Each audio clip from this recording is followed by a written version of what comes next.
Good evening, everyone. I'm Bernard Schwartz, the director of the Unterberg Poetry Center, and it's my privilege to welcome you to tonight's reading.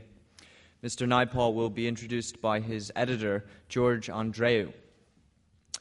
Following Mr. Naipaul's own reading tonight, which will last about 20 minutes, he will sit for a conversation with Mr. Andreu. He has also agreed to answer questions from the audience. You should have received an index card in your program. If you have a question, write it down and pass it to one of the ushers. Afterward, we invite you to join us for a book signing in the art gallery just next door. Copies of Mr. Naipaul's new travel book, The Masque of Africa, will be available for purchase at that time.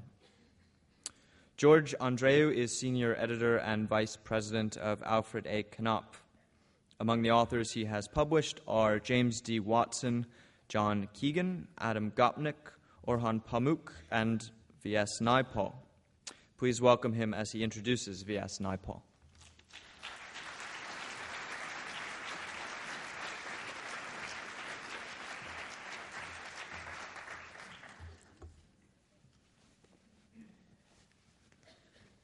Look at all the people.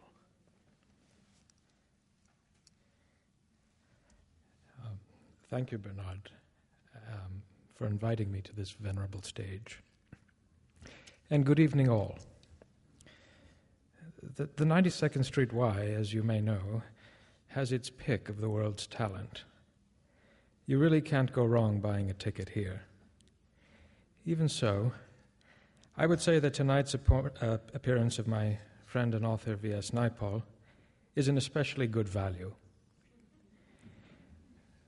Many brilliant writers come to the Y, but with V.S. Naipaul, you can greet a figure of history. Not in the sense of someone from the past, of course, but rather in the sense of someone whose significance is already so irrevocably apparent that we must assume it cannot go unrecognized when the present moment is eventually referred to as the olden days.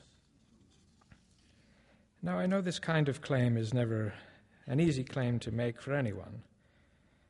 Even a Nobel Prize is of limited protection against oblivion. Shockingly few of the past winners are still recognized, let alone read.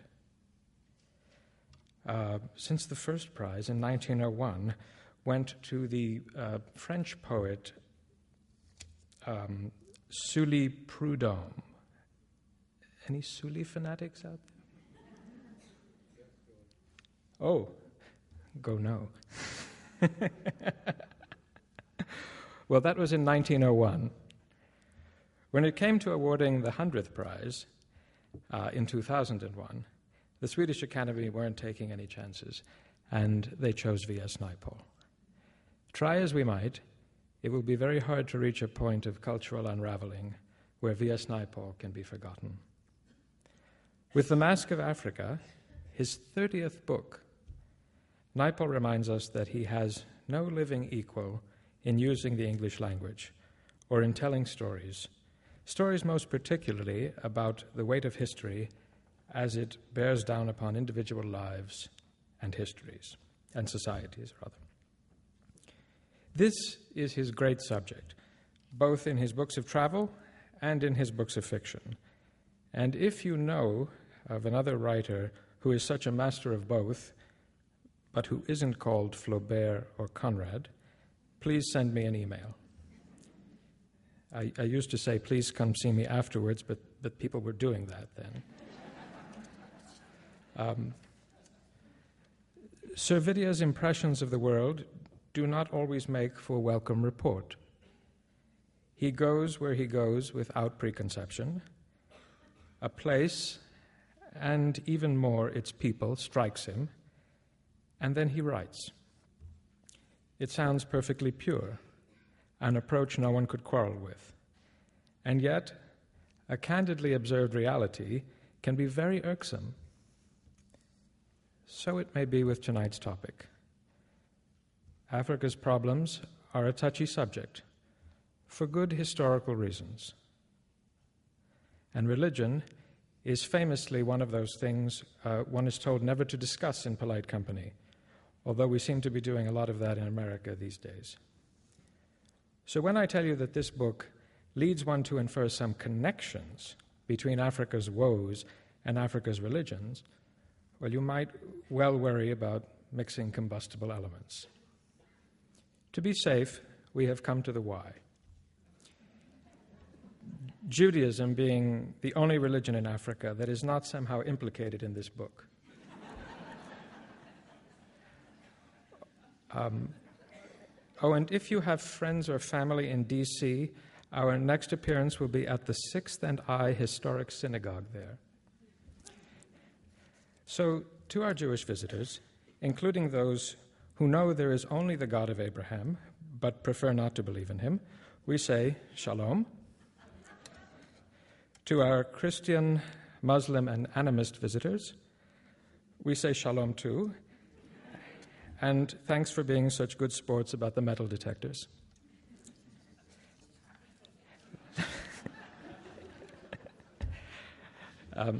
Let me now seize the honor of surrendering the stage to the progress of history. Ladies and gentlemen, V.S. Naipaul.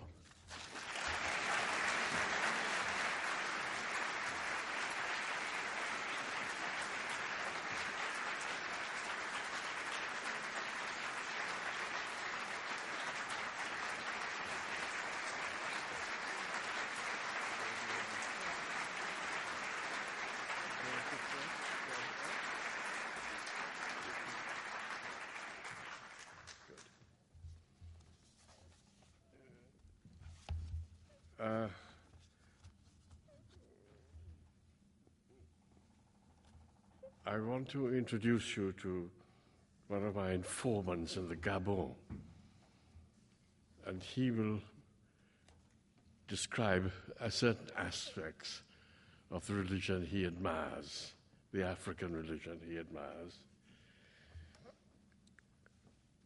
His name is Guy Rosatanga Rigno, a lawyer and an academic, a former dean of the University of Gabon. He said, the new religions, Islam and Christianity, are just on the top. Inside us is the forest. In another country, it would have sounded too poetic and mystical, too imprecise, someone trying to cover up for a backward country. But Rosatanga wasn't like that. And in Gabon, his words had meaning. Gabon, as big as Britain in area, with a population of less than 2 million, was an equatorial land of river and forest. It was hot, it steamed, it was malarial. From the air, as you came down to the airport, the shiny river estuary and sea seemed about to overwhelm everything else. The forest near the capital was secondary, with plantings of oil palm that spoke of awful labor and heat. A little way inland, the true forest began, primal and tall and tight. The tufted land, green with tints of the palest yellow, became hilly. The cloud shadows didn't fall flat here, as on the sea. They fell unevenly, and these jagged up and down shadows helped you to imagine the contours of the land below the forest canopy. The French were unwilling colonists. They staked out their territory in the 1840s, just 30 years later, after their defeat in the Franco-Prussian War. They felt they didn't have the resources, and they wanted to call the whole expensive colonial business off. They actually sent a ship to take their people away. The missionaries, though, refused to leave, and the colony survived. River traffic developed. The great French-Italian explorer Brazza, starting the river Ogooué, shifting to a tributary, and then continuing on land, was within 4 days of sighting the mighty Congo River. With the establishment of the colony, there began the logging, the cutting down of the primal forest. It has never stopped, and yet after more than a century, it doesn't really show. Perhaps it will soon. 30-year permits have been granted to the Chinese, the Malaysians, and the Japanese. They are more ruthless and better equipped than the people who went before. And at the end of their licenses, there will almost certainly be patches of desert in what was once forest. An international expert says that in a very short while, 30% of the forests of Gabon, the focus for centuries of Gabonese love and religious awe, will go. The good news from the same expert is that there may be some kind of international action, some form of subsidy perhaps, that will make it worthwhile for the Gabonese to leave their forest standing. In the meantime, even with the areas of loss, the forests of Gabon are still one of the great sights of the world. Rosatanga Rinyo, an attractive man in his 40s, was of mixed ancestry, as his double name suggested. His father was French, his mother African. He was educated in Gabon and in Paris, but like many people of mixed ancestry here, he appeared to be embracing the African side of his inheritance. He didn't speak a great deal about his father, and he had married an African woman from the Ivory Coast. When he first came to see me, he was at the end of his university day. He was a very busy man, and he was in his university clothes, a grey double-breasted suit. He was more relaxed the next time. He came with his 2 children and was informally dressed in a long West African gown, decorated at the neck. This kind of gown was not Gabonese wear, and I imagine he was wearing it in tribute to his Ivory Coast wife. I thought the grey suit became him better. When he was going to school, Gabon was rich enough from oil to be a welfare state. Rosatanga's parents, as he said, had to pay only for the school bag. Everything else was free. There's even pocket money for the children when they got to the secondary stage. Every Wednesday, the children lined up for a quinine tablet and milk to help the quinine down. Even the university education in Paris was free. And when Rosatanga married in Paris, the Gabon government paid for his wife's fare to Gabon, even though she was from the Ivory Coast. He was a lawyer by profession and thought of himself as a political scientist. At the University of Gabon, he also taught political anthropology. It was through these latter studies, no doubt, that he came to his poetic understanding of the place of the forest in the Gabonese mind. It wasn't always like that. His mother was a civil servant, and he was born in a hospital in the town. When he was 3, he was taken to the forest. It was a great opportunity to learn the ways of the forest, but he was too young to see it like that. The forest was frightening. It is frightening even now, though in the family house they have a generator. In the forest, night falls very quickly. It is dark by 7. By 8 you go to sleep, and you wake up at 5. The darkness is dense. To understand the vision of the people of Gabon, you have to understand the forest. Rosatanga said, when darkness comes to the forest, there is no sound. But at night there are different sounds or noises that come from animals hunting. The night plus the noises make up our mentality because people are linked to everything in the forest.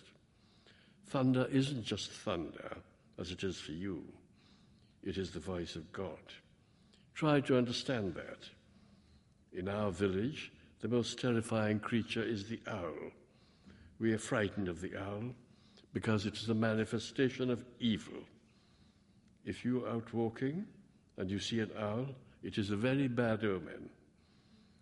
And this country of ours is a specific place. Our village is in the mouth of the river.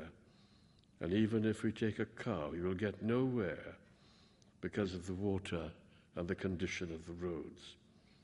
It is a primeval area. The forest will always break out, always will win. There's a place here called Loango Lodge. You should see it. It is heaven and Eden. On the land, you will see elephants. From the same place, you will see whales and dolphins in the sea. When you see that place, you'll understand why I say that this land was not meant for humans. It is for the animals. It is very hard to survive in the forest. You cannot farm here. You might not have noticed it, but we have no cattle.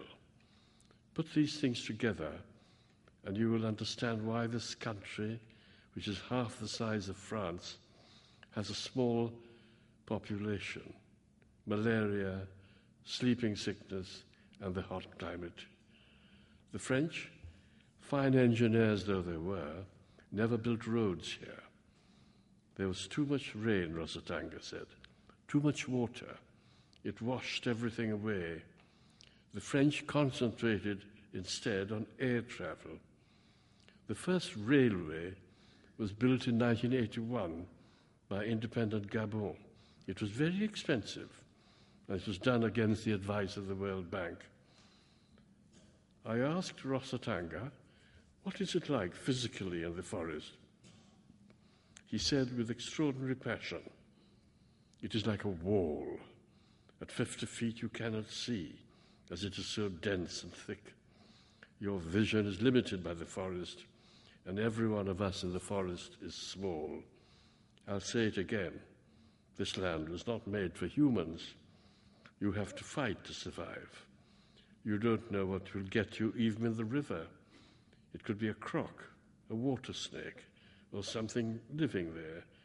God knows what else is there. I asked him, how does this affect your belief? He said, we feel that everything has life, even trees. There is a mystical tree here, a red tree. When we go to the forest, we talk to it and tell it our problems. We also ask its permission to cut its branch or bark. And we tell the trees why we are taking its bark, why we are cutting it. You must tell the tree. All tribes have totems here, and that totem is taboo for them. They can never kill or harm their totem. They can never hunt it. It can be a crocodile, a parrot, a monkey, anything. Because the conditions of life are so hard, everyone in Gabon believes in the forest and in the principle of energy that the forest exemplifies. This is the principle that keeps the people going. To lose energy is to fade away.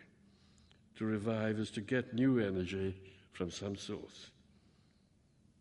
Rosatanga said, every living thing is energy. Every one of us is like a battery. In our version of the world, even the animals are batteries. That is why we believe there is no such thing as a natural death. If someone dies in the family, we know that someone has taken his energy. To do that, you have to kill the victim, be it man or animal. You kill and take their energy. We also go to the witch doctor to take someone's energy. That is why it sometimes happens that people feel they have to do a ritual sacrifice. We are a matrilineal society. We take our mother's name, and our mother's elder brother is the big man in the family. He is so powerful that if a nephew dies, people in the family suspect the uncle. they think he wanted his nephew's energy. Rosatanga's first experience of the supernatural, linked to the overwhelmingness of the forest, occurred when he was 5. It was in his grandmother's village, a traditional village, as he says. He'd gone there for his circumcision rite. That was imperative, a rite of passage to manhood. Whatever formal, and he meant Christian, whatever formal religion the family professed, there were these old African ways that had to be honored and perhaps were more pressing than the formal outer faith.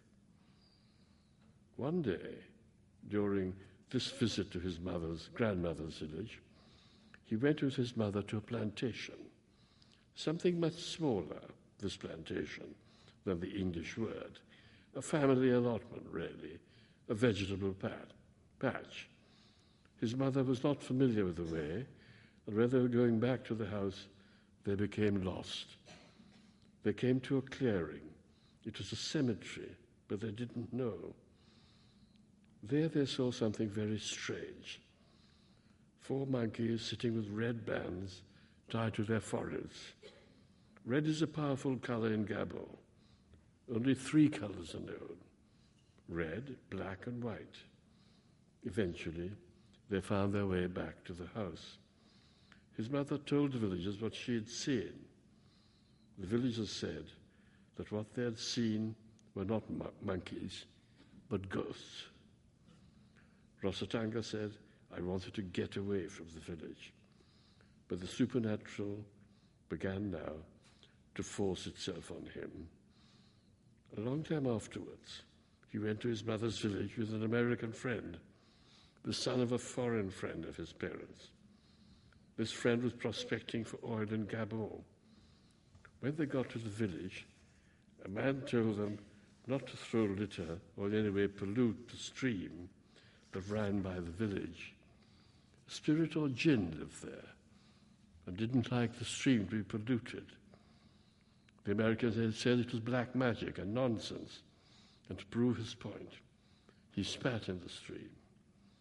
Rosatanga said 10 minutes later there was no water there, and there was a hue and cry.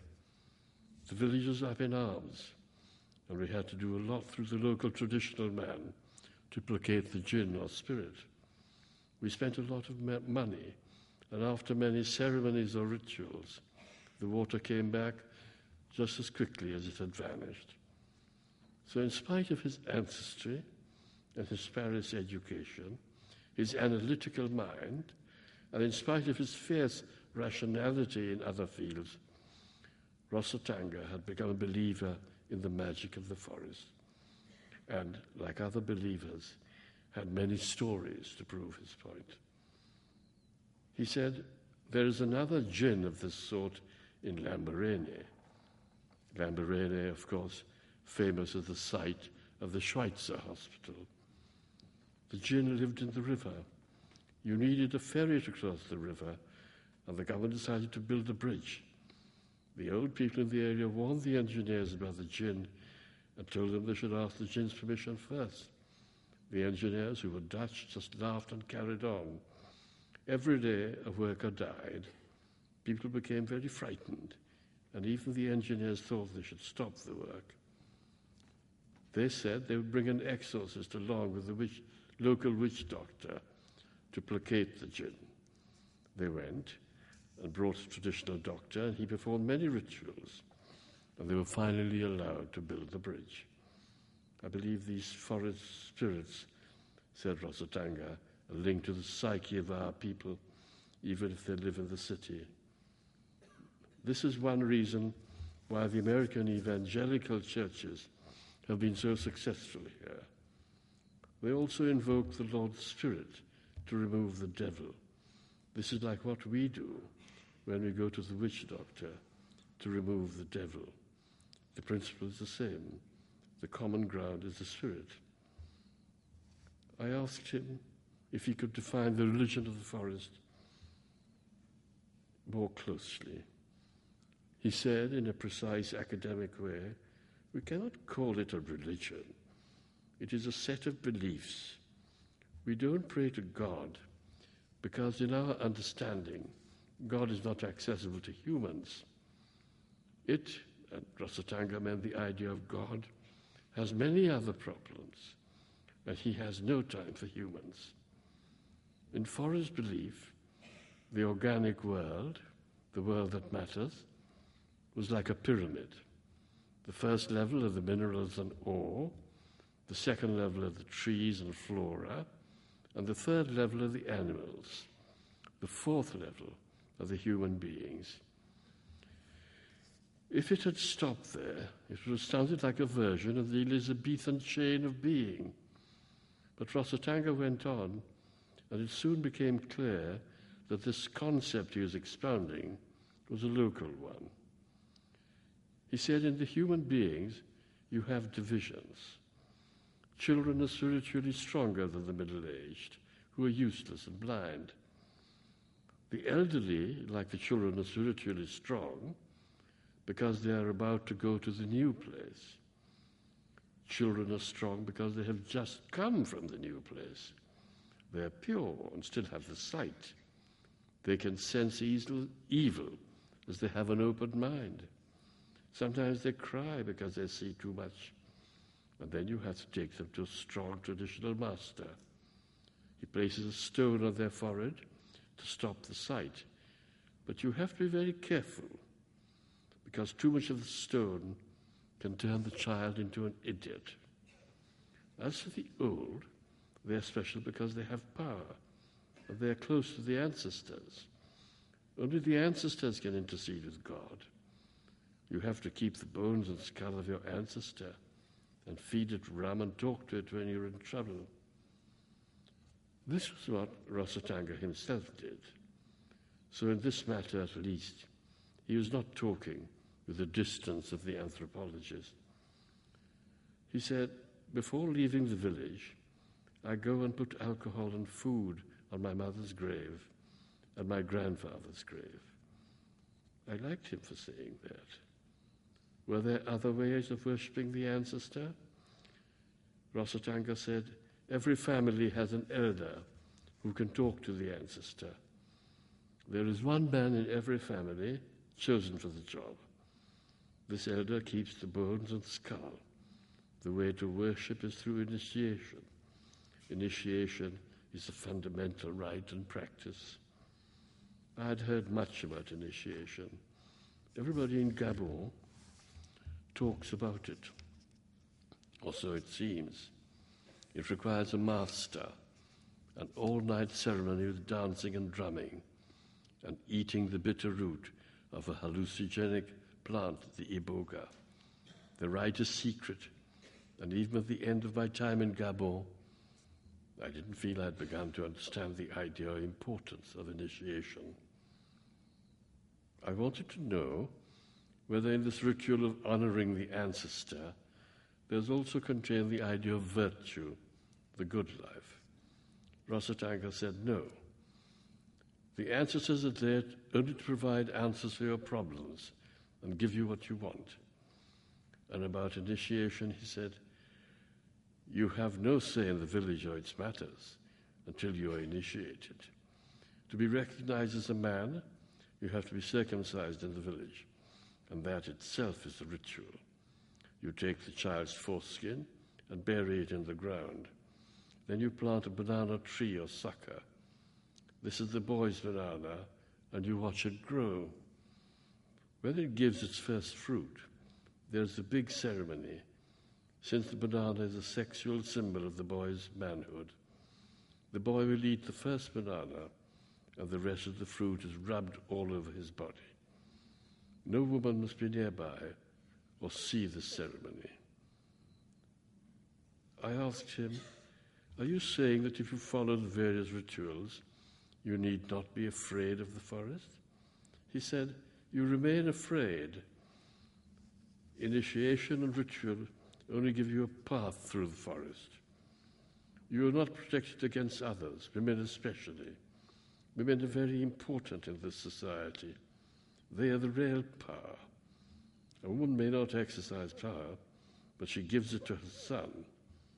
We are a matrilineal society, and women give life. This country is not made for men. Women's bodies are stronger, and so they are witches. There are many ritual sacrifices where the eyes are removed and tongues torn out of living victims. Every day there's a ritual sacrifice. White skin is very prized here, and for that reason I cannot let my light-skinned children out in the evening. I asked, what is the importance of the tongue? He said they remove the tongue to get energy. I asked him, what do you think about that? He said, there is no name. It is too shocking. It was a relief to hear him say that. He had spoken of energy in such a positive way, I thought he might have been more accepting. He said, power is everything. It is always sought out. There is a lot of rural migration, and so you have many forest people living in the cities. During elections, you have to be very careful because of ritual sacrifice. You have to go every day to pick your children up from school. I was 25 when I did my PhD, and they think because I'm a lawyer and successful and work late into the night, I'm a wizard and in a secret society. At night, you see, normal people sleep. They will think you are a wizard too. And so far as the president is concerned, he is the king of kings of the wizards. I said, when the forests get thinner with the logging, will these forest ideas fade or change? He said, maybe, but I'm not sure. People who've not gone to a village for 20 years still have the same mindset. It is still a forest mind. It is a challenge, and I'm not sure that we will win. You'll see people here in Libreville splashing about in the sea, but generally Gabonese people will not go to the sea because it is not our domain. I asked Rosatanga, does this fatalism depress you? He said, it doesn't. I know a lot of educated people who go to the witch doctor and spend a lot of money. This society works with this belief. All our music, painting, sculpture, everything is linked with the forest. And that's the end of the section. Thank you.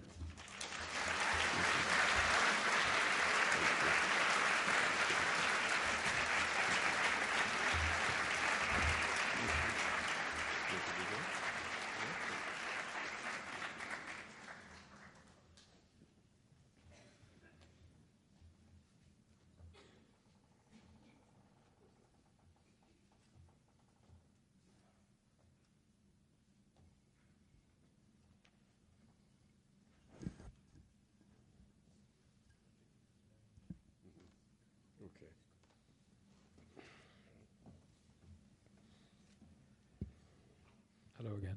Welcome, Vidya. It seems very strange our sitting down without opening some wine, but shall we do it anyway? I'm very glad you read about Gabon because it's one of my favorite sections in the book. Shall we just begin with your relation to the subject of Africa?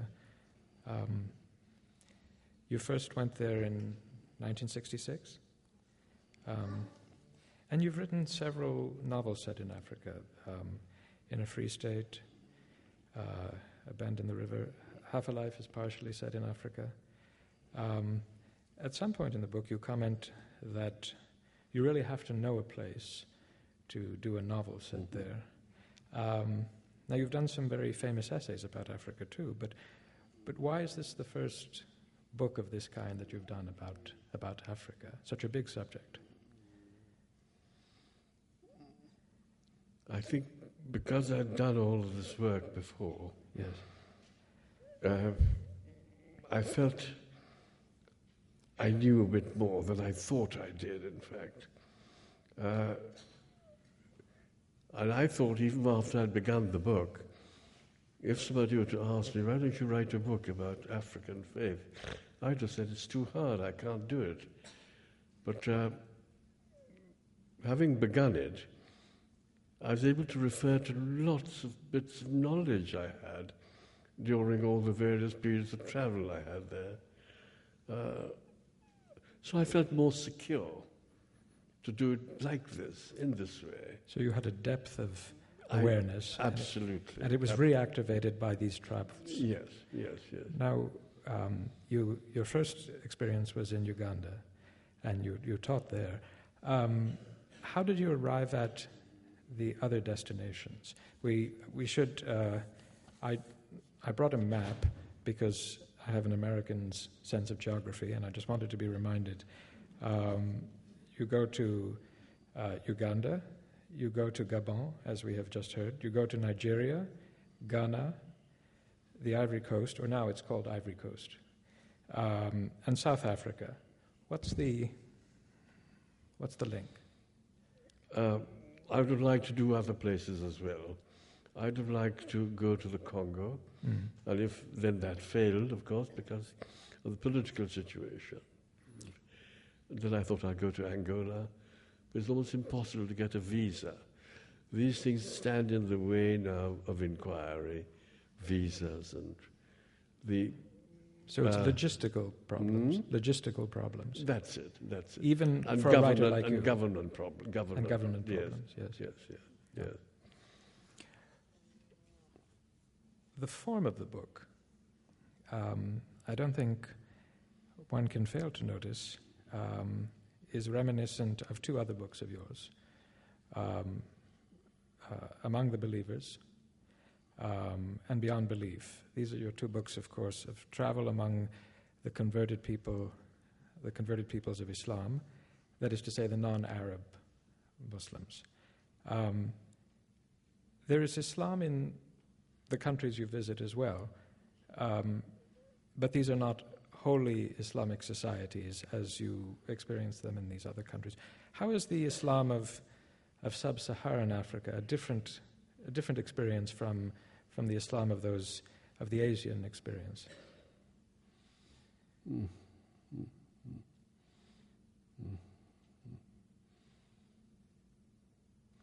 It coexists with the old belief. As Rosatanga was saying, there could be Islamic, but they would have this passion about the forest and the religion of the forest, you know? And if you examine it, it isn't so extraordinary that people could hold two things or two sets of beliefs in their head. Most people do, anyway. Yes, most people, maybe even more than two. Yes.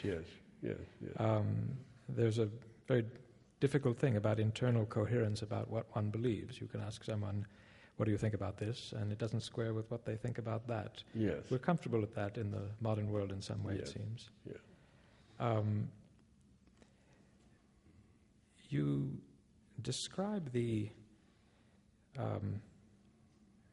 traditional religions in very mesmerizing detail. And may I don't know whether I should read it or you should read it. It's your voice, so perhaps I wonder whether I could get you to read the last paragraph in the copy that is in your voice, beginning, I had expected over the great size of Africa. What chapter? That's the flap. We got you to do our work for us. The first chapter? No, right on the flap, the book flap. Oh, the book flap. It was free writing you did for us. We didn't pay you for it. Yes.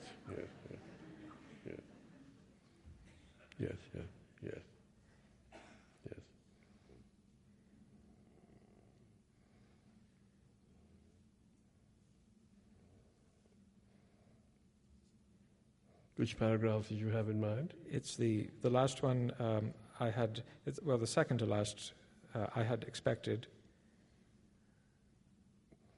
That over the great side of Africa, yes, the practices of magic would significantly vary, but they didn't. The diviners everywhere wanted to throw the bones, as they said, to read the future. And the idea of energy remained a constant, to be tapped into by the ritual sacrifice of body parts. In South Africa, body parts mainly of animals, but also of men and women, made a mixture of battle medicine.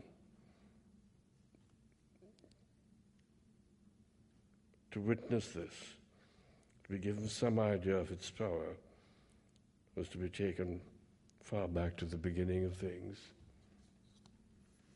And you conclude by saying to reach that beginning was the purpose of the book.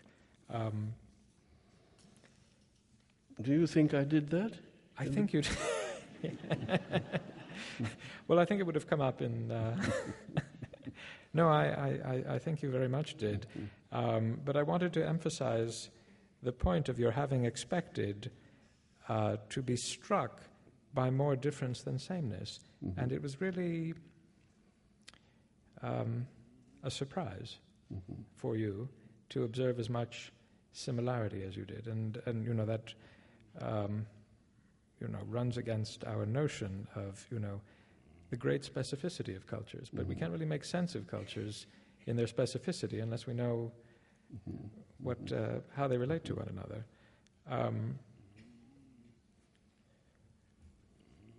So on the all of this ritual similarity includes one thing that strikes me, and that is a kind of unremitting anxiety that the adherents, that the earth religions seem to address themselves to, the anxiety of being in the natural world. You mentioned, as you were reading about Gabon, you said, what is the... see if I have it. I wanted to know whether in this ritual of honoring the ancestor, there was also contained the idea of virtue, the good life, which is, of course, one of the oldest ideas in Western philosophy. Yes, I wanted to ask that. But there is none. There was no concern for the good life. So, would you say the good life is a luxury of concern that one can't afford in these belief systems? Mm-hmm. What is you mentioned the expression being on the edge, and I think in particular when you describe the Ga religion in Ghana and you compare it to Roman devotions about trying to propitiate forces that one can't.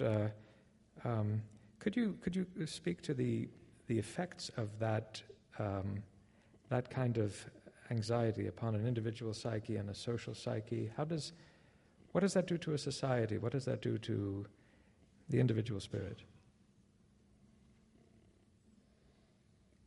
People wishing only to harness the forces. Well, people thinking inevitably, incessantly about, this branch that I may have stepped on that may have been charmed, or what are the ancestors saying, this incessant need.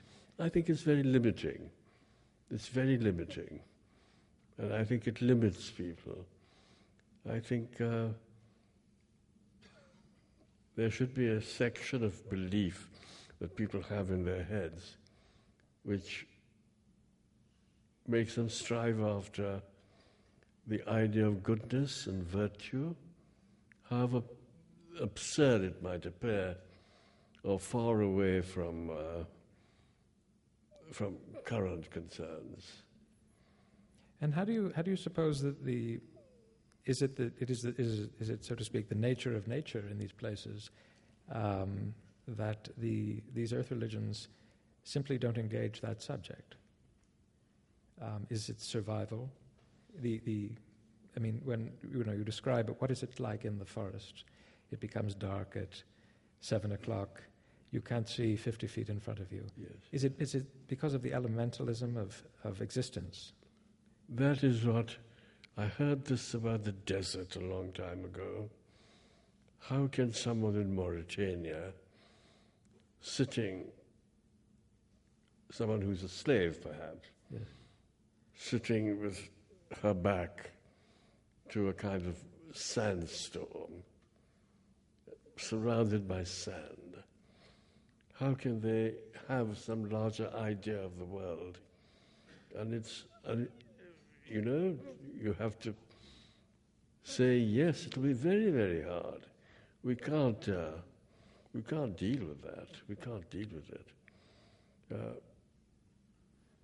And yet the so-called Abrahamic religions do begin in rather sandy, dusty places. But I guess that's the point of the cradle of civilization and all that. You go to, now my Yorubin is a little rusty, a Babaleo, do I say it right? The medicine man in Nigeria?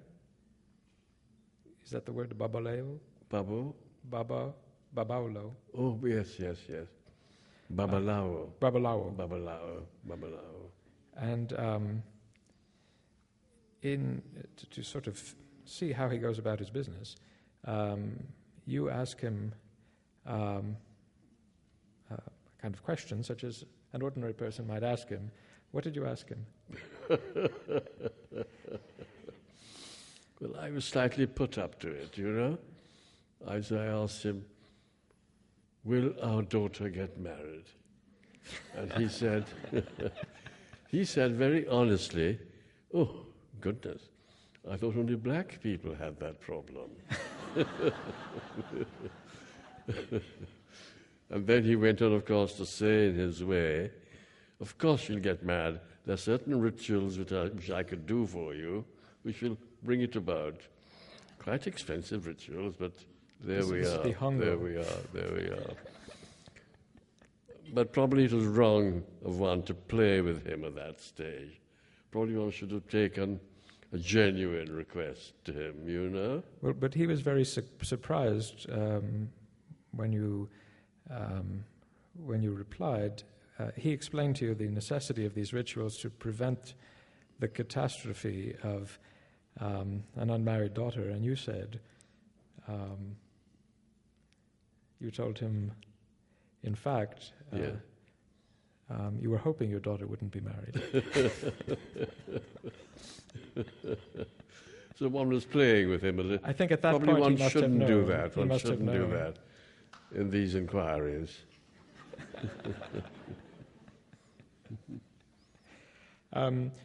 We spoke a bit about the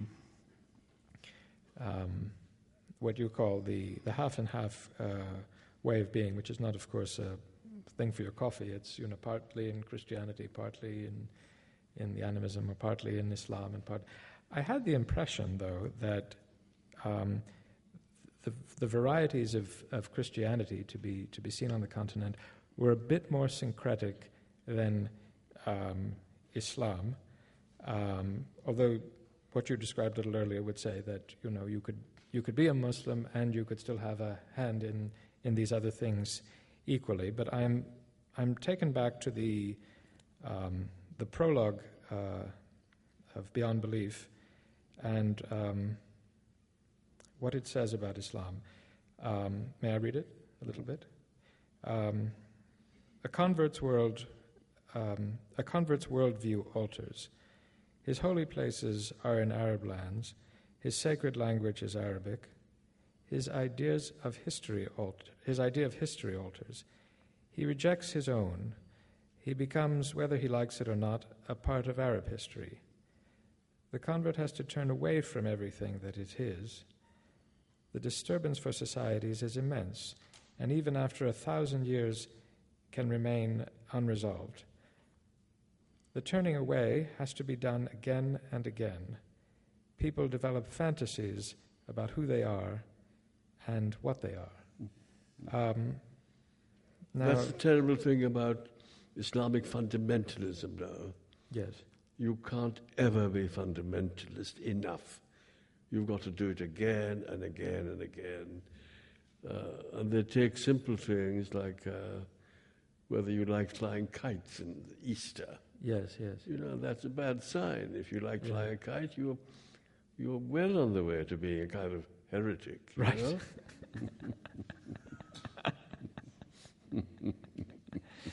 know? I was struck by one particular story about trying to turn away and trying to develop one's identity in Islam. And it was almost a kind of inverted fairy tale. This story of this woman, Layla, in Nigeria, and her daughter, Mona. Could you tell us what happens to her? Say it again, George, for me, please. The woman, Layla, in Nigeria, and she has a daughter, Mona. And what happens to Mona is a very staggering moment in the book. Yes. What happens to Mona? I don't know, you know. I don't know. Her mother is trying to deliver her from the fate of being in the harem. Yes. And a doctor arrives from Dubai. Yes. And so she marries her off to expel her from this bad choice that she, Layla, has made being in the harem. It's a very good question. But you see, it comes from someone used to reading another kind of book, a kind of fiction work where things are resolved. Whereas this kind of work, you stick with what's in front of you. Well, yes, that's true. But what struck me is that this bit in the book was as much like something in a novel. It was like that, yes. You know. It was like that, yes. Yes. Mona winds up as a second or third wife, even though she thought she was going to Dubai to get away from it all. So this is this is what, in some ways, what is happening again and again, that must be done again and again. Yes. There's another quasi-religion in some of the countries, and it attaches itself both to the earth religions and the Abrahamic ones, and it is the cult of the leader. And it's not everywhere, but some places it overlaps. I'm thinking in particular of the experience in Ivory Coast and Houphouët Boigny. He had a particularly unusual cult of self-aggrandizement, wouldn't you say? You had written a very famous essay called The Crocodiles of Yamoussoukro. Yes. And this was about the monument to himself. Yes. That Houphouët built in the name of the advancement of his people. Two things one remembers about this place. He built a cathedral. Yes. And the cathedral was at the cost of... The cathedral had echoes and little bits of St. Peter's, including the great colonnade by Bernini. Yes. There's a little small piece of that. Was it called St. Peter's? I think it may have... Was it called St. Peter's as well? I can't remember now. I can't remember. And the other thing was very staggering to me. You know the baldacchino, the baldachin, Yes, which was made from the bronze. Yes, those giant columns. Stripped from the Pantheon. Yes. There is a kind of baldacchino in the building.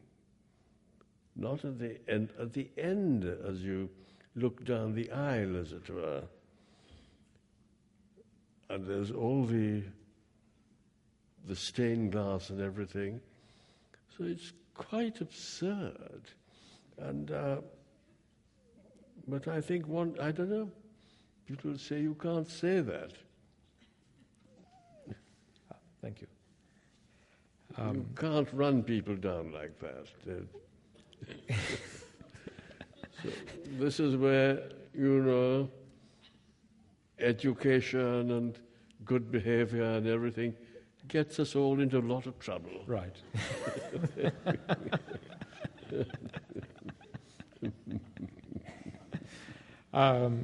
He had, now when you went there, 27 years the first time, you observed the feeding of the crocodiles. Yes.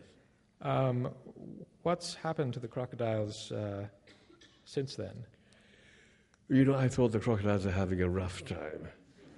So they've been downgraded too? I thought the water was becoming very polluted. Yes. But these are observations of a layman. Yes.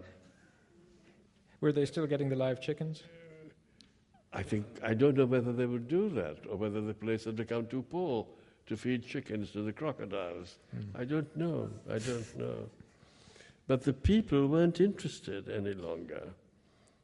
The people who used to walk by and look with awe at the crocs and the ritual were just walking by on their business now.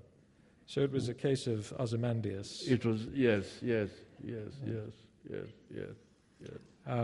Since we're throwing the chickens into the maws of crocodiles, it's been commented how solicitous you are of mistreated animals in the book, and horrified by what you call the varieties of ordinary kitchen cruelty. It's a horror that reaches its crescendo, ironically, in the country we most think of as having been remade by modernity. That's South Africa. Yes. You mentioned that you find none of the beauty of the rituals based in nature in South Africa. There is an horrific market in raw body parts called muti, and they are used for various medicinal and magical purposes. Yes. Why do you suppose South Africa should be the extreme instance of the old ways? It seems kind of counterintuitive. I'll tell you one of the things that happened when we were looking at the muti in Johannesburg, just at the edge of the great skyscrapers of Johannesburg. There's a police car, and they were out chasing criminals, and they had come for protection, picking up a little piece of some muti, a bit of skin here, a bit of horse head there, and things like that. This is where the two ideas coming together, the idea of the law, the idea of muti, supernatural protection, and doing what you can to get that protection.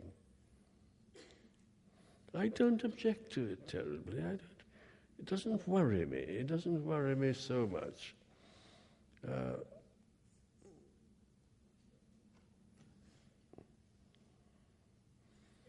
You say that you make a very interesting comparison between the possibility of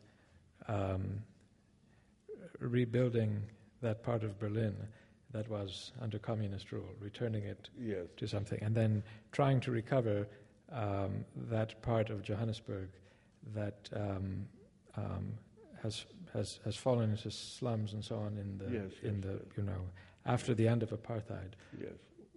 What did you mean by that? Well, if you see these great structures being turned to tenements,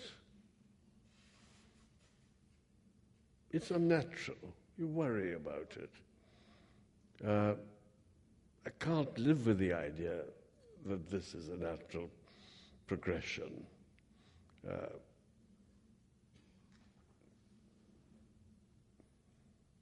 And it seems horribly wasteful of achievement and men who can build well. The idea that we should say good building, solid building is belongs to another culture and our people need simpler structures or something like that, which is what might be said very soon.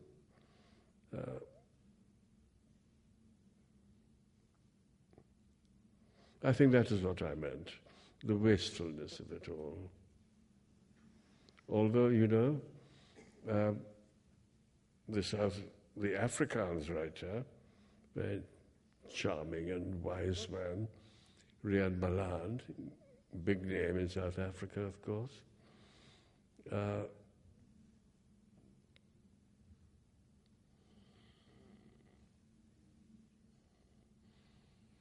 He said that we have to understand that what we, talking about the white folk of South Africa, have done, we have created a moon base for Africa, a moon base for the exploration of Africa, the development of Africa. And probably this is what Rian is saying, that probably the other African countries should try to create little moon bases too.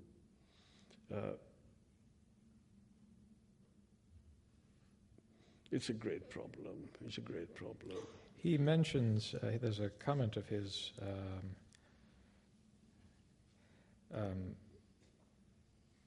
you say, Ryan Malan says, there is one hope faced with the abyss, and quote him, the only thing that will get you out is work, work, work.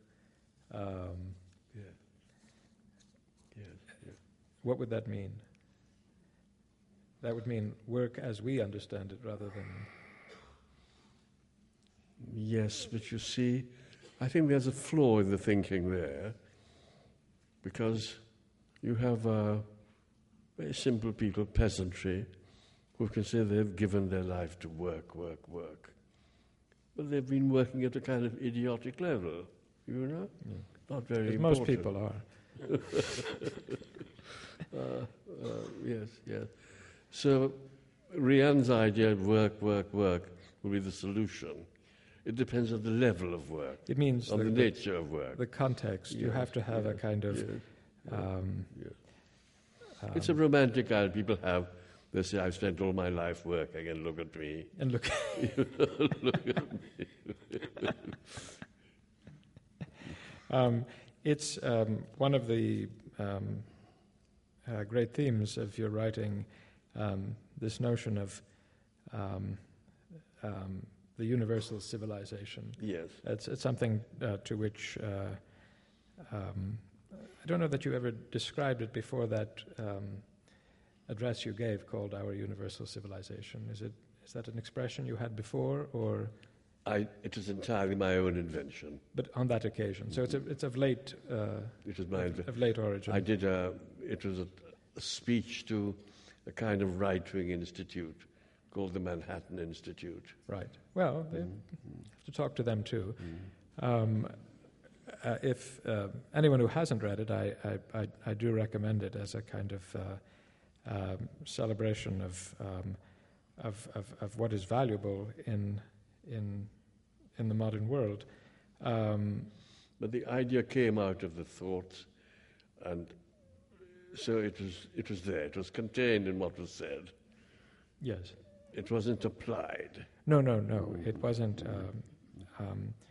But I'm using it as a sort of a shorthand to get at a certain notion, because I want to, as a final question, I want to pick a little bit at this notion, which seems to be about the impediment that religion creates for civilization. And when you describe the essence of what is our common civilizational heritage, religion is out of it. It is about matters of individual freedom, possibility, imaginative needs, and such things. But I am reminded of your quote of Livy that the Romans were the most successful people because they were the most religious. And I'm wondering if there is a necessity between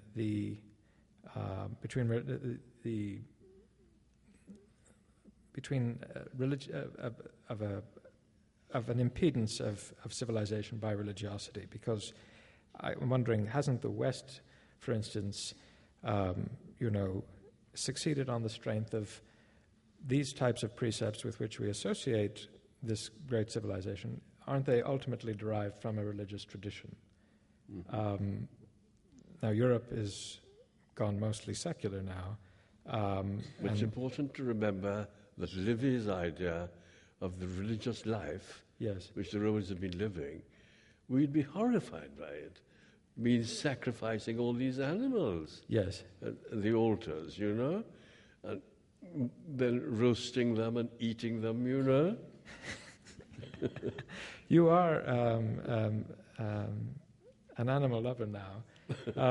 Where would you say that comes from? You really do implicate inhumanity, or you find our humanity is implicated when we practice cruelty against animals. How does one derive that? Obviously, there is a great tradition of killing animals in the West and in these other traditions. Yes.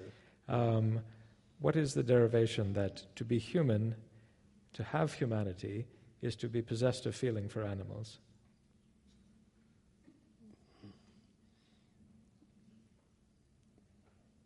I'm sure it is partly a religious feeling in the profoundest sense of the word. St. Francis adored animals. Yes, yes. And so that comes out, it's suppressed really in the body of Christianity, but it's there to be thought about. This notion of yes, also of stewardship yes, of creation yes, and all that sort of thing. Yes. But what Livy meant in that startling beginning to his Roman history was before they did anything, the Romans, fed the birds and see how they ate the grain and things like that. They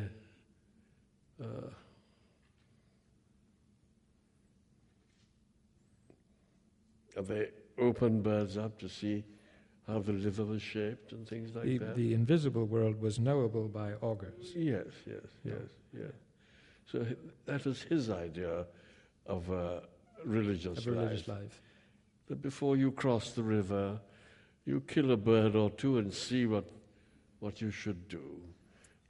Which for something from Rome sounds very much like yes. some of the things you observe. Exactly. Which brings us back. Exactly. I'm going to take the opportunity now to look at some of these questions from the audience. Would you like to? Okay, let's see.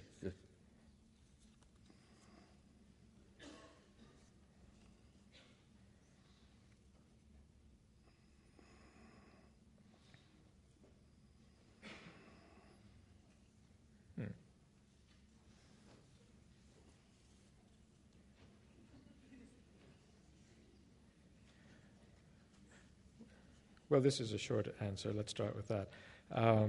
You have written extensively about religion and belief. Do you yourself subscribe to any religion or a form of ethics? Quite another thing. If so, on what basis and reasons? I'm not making it up.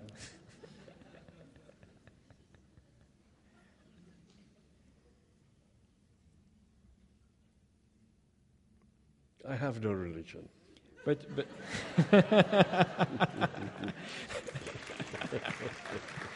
well, you've come to the right place.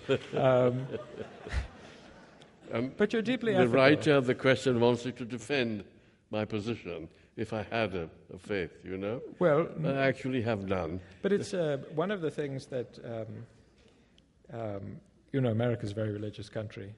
And very few people are prepared to say they're atheists. I think it's because of the burden of having to derive some kind of an ethical system, because they don't want to be amoral. Where do your ethics come from? Very good question. I haven't worked it out. I suppose it would come from the philosophical development over the centuries. ideas of virtue and everything, the idea of the good life. So it's a classical fundament Yes, to this. and it doesn't come from, as it were, I've seen this in India. If you want to do good, you get hold of some pilgrims who've gone up to the mountains and then coming back, and you give the pilgrims food or something on the way back. And that's your good deed. That's mechanical. I think the idea of philosophy then comes into my ethics. The development of philosophy, development of ideas. Do you like Kant? And the idea of,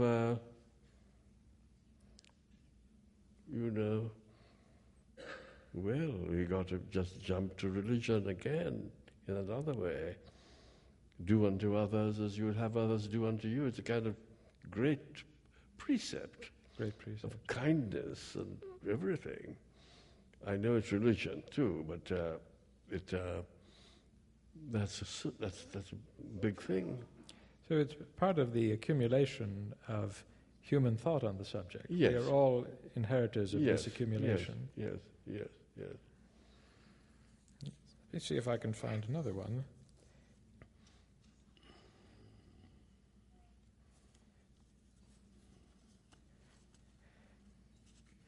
I might edit this question as an editor, but I will ask it. Your critics and reviewers so often praise your writing and then proceed to be hostile toward you as a person. What do you make of that? How do you react to, well, we won't ask how do you, let's just say, what do you make of that?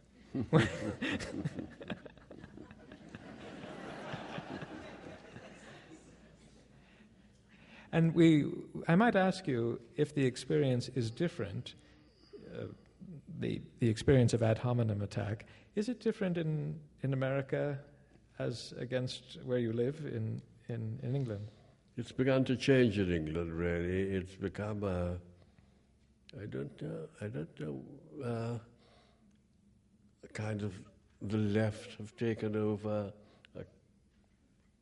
the intellectual life a little bit. That's always been threatening, but it might have happened now. It might have happened. And so they're not as open as people here. So whereas 30 years ago it was different, America was closed, and America had its own fixed ideas of the world, now it's changed. I mean, the Americans are more open to the world, open to what I'm writing about, and in England people have closed down a little bit. And yet England has become par excellence a multicultural society. They've become? Par excellence a multicultural society. And I mean that in the sense that the American ideal is an assimilative ideal.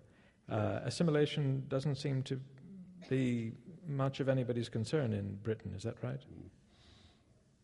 It's not a problem. It's not an idea.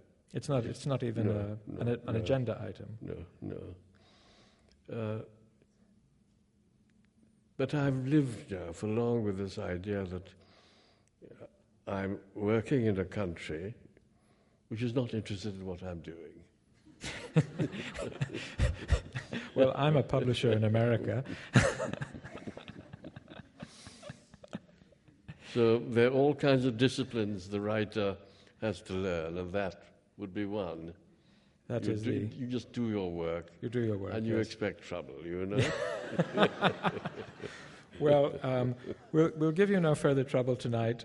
Thank you, and thank you all. Thank you. Thank